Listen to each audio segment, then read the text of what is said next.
किया तो अब कर दीजिए। रंग में भंग डालने के मौके कभी कभी आते हैं और हम मुगल तो हैं ही मौके प्रस्त। आपके शिवाजी राजे ने 23 किले शहंशाह आलमगीर के दावे किए, जिसमें ये कोंढाणा भी शामिल है। आज चलो अपनी पूजा पूरी कर ले, उसके बाद ये किले आपके हवाले कर दिए जाएंगे। इस वक्त तो ये बेशक खान आपकी साहिबा को सिर्फ एक ही इजाजत दे सकता है, यहाँ से जिंदा जाने की। बेशक खान, तुम ये मत भूले कि तुम शिवाजी राजे की आज चलो साथ बात कर रहे हो। अब तुम्हारी एक भी गलत तो खून बहाएगा। रुको पर समझदार है या साहिबा और बेबस भी। उतार दो सारे भगवे परचम। अब इस किले के हर बोर्ड पर से मुगलिया सल्तनत के परचम लहराएंगे।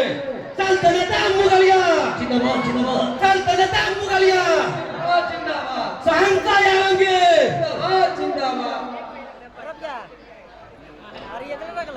बधाई हो, पर खुशी इस बात का है कि दरार का कपड़ा भरवा है, इसे संभाल कर रखिएगा। जूते पहन लीजिए साहिबा, धूप बहुत तेज है और पैर नाजुक। जज्बात के साथ साथ पैर भी झुलस जाएंगे। नहीं बेशक, जब तक कोंढाणा पर फिर से भगवान नहीं लाएगा तब तक हम जूते नहीं पहनेंगे।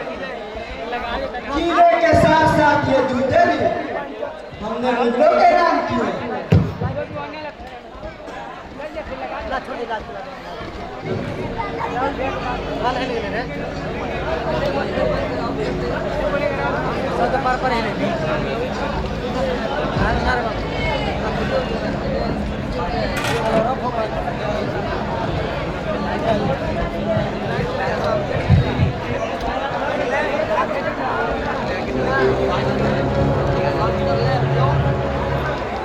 रुक क्यों गए?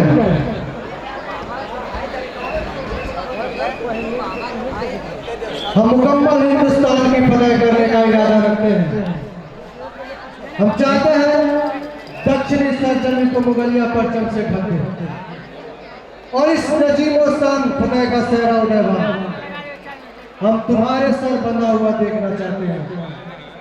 जिस तरह उत्तर हिंदुस्तान का पाया तख्त है दिल्ली, उसी तरह दक्षिण हिंद का पाया तख्त होगा कोंढाणा।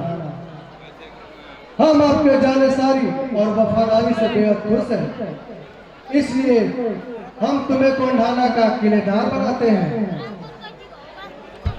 और तुम्हारे साथ 2000 सैनिक के साथ एक तोप सौंपते हैं।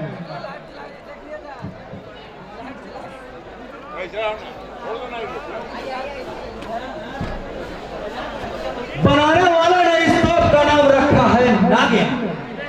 इसकी मार मीलों तक है। हमला इतना शदीद कि दक्खन की तमाम किलों की दीवारें एक ही बार में ध्वस्त हो जाएंगी। बहुत खूब बेशक।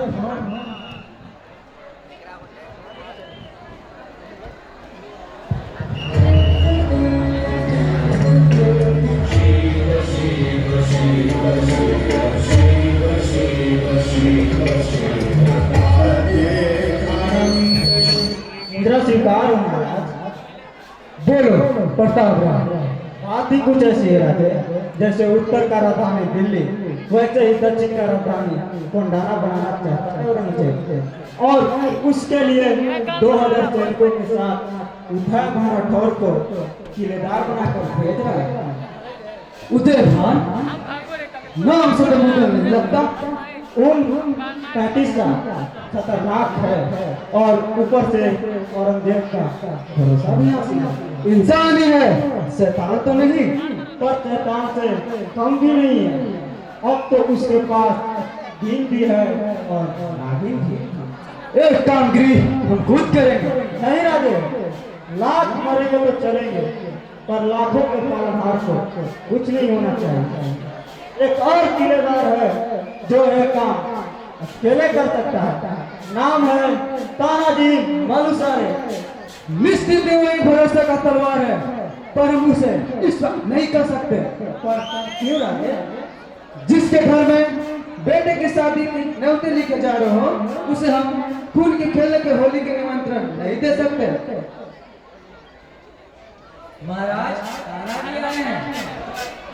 आमंत्रण देने नहीं आया होगा। याद रखिए आप लोग, तानिया को मुहिम का पता ना चले।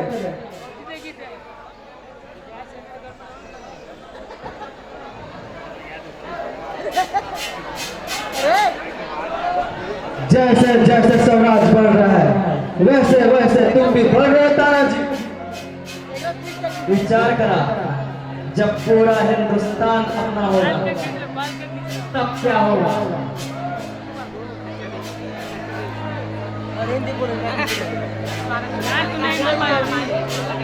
पूरे परिवार के साथ आमंत्रित हैं। जरूर। तब शादी की तैयारियां कैसे चल रही है तानाजी? खूब अच्छा। वाह राजे, युद्ध की तैयारियां हो रही है। नहीं तो जरूर शिवाजी महाराज हमसे कुछ छिपा रहे हैं।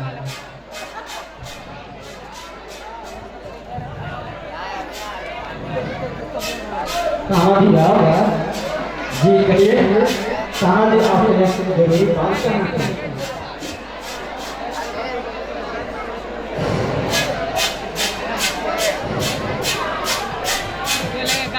शिवाजी तान्हा जी को युद्ध मुहिम के बारे में नहीं बताते हैं, और तान्हा जी तो है ही हठी। वह इस मुहिम को पता करने के लिए साधु के रूप में आते हैं।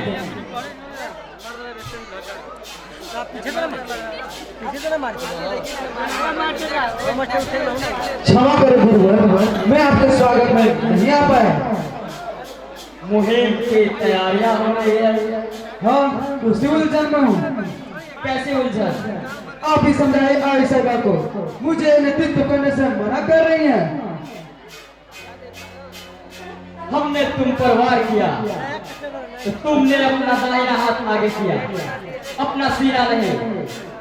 हर संकट में अपना दाहिना हाथ आगे किया जाता है, अपना सीना नहीं। गुरुवर, इस बार हम अपने दाहिने हाथ से नहीं कर सकते। क्यों नहीं? क्योंकि उसके घर में उसके बेटे की शादी है। क्या उसके बेटे की शादी स्वराज से बढ़कर है? क्या उसके बेटे की शादी भवन से बढ़कर है? इतनी बड़ी शादी कि एक राजा को अपने सिपाही से और एक दोस्त को अपने दोस्त से झूठ बोलना पड़े। जब जब मराठाओं का आंसू बहेगा, तब तब तानाजी का खून बहेगा। तानाजी, अब कोंढाना की मुहिम तानाजी के हाथों होगी। आपके एक बेटे ने तो आपके लिए स्वराज खड़ा कर दिया, दूसरे को जूते पहनाने का मौका तो दे।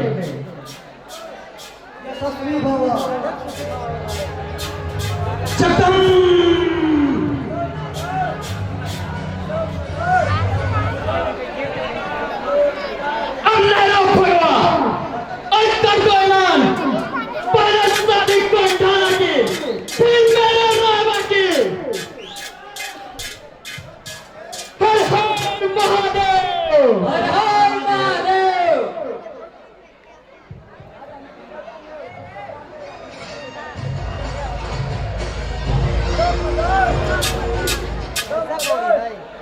जिस तरह मिट्टी के हर एक कण में पहाड़ होता है, हर चीज में एक जंगल होता है,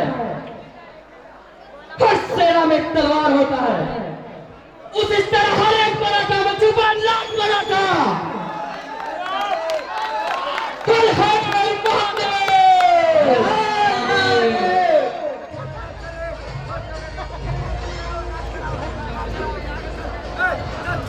उदय भान तान्हा जी के किले को घेराबंदी कर लेता है अपने तो नागिन के साथ।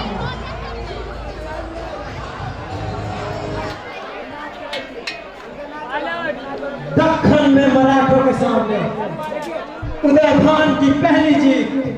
बधाई हो बेशक खान, पैगाम आलमगीर को, तो कुंडाना पर पहुंच गई है और स्वराज को डसने के लिए तैयार है।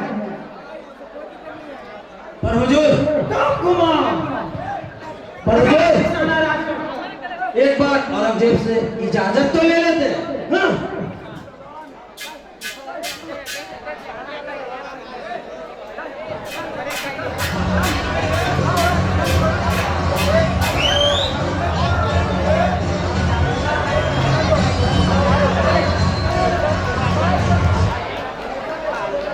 कौन हो तुम?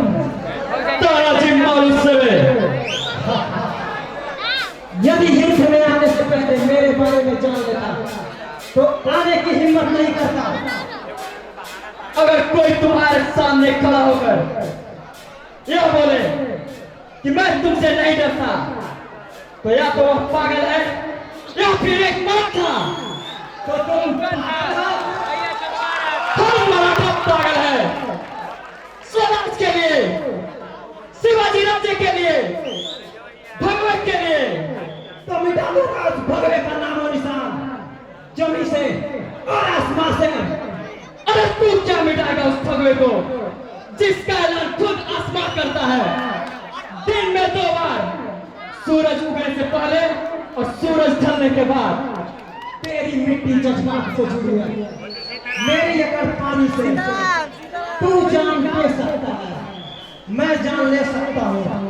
इसी वक्त मैं मिट्टी में मिला सकता हूँ। सौभाग्य होगा इस मिट्टी के लिए कि मैं अपनी मिट्टी में मिल जाऊंगा। तू सोच, अगर इस मिट्टी ने तुझे मिलने से इनकार कर दिया तो तुम्हारा क्या होगा?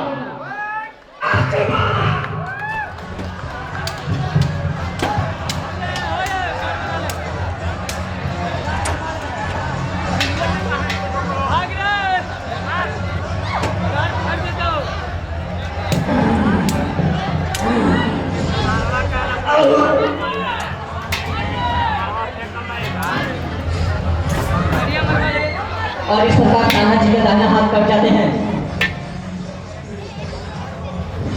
फिर भी तानाजी युद्ध को विश्राम नहीं करते हैं।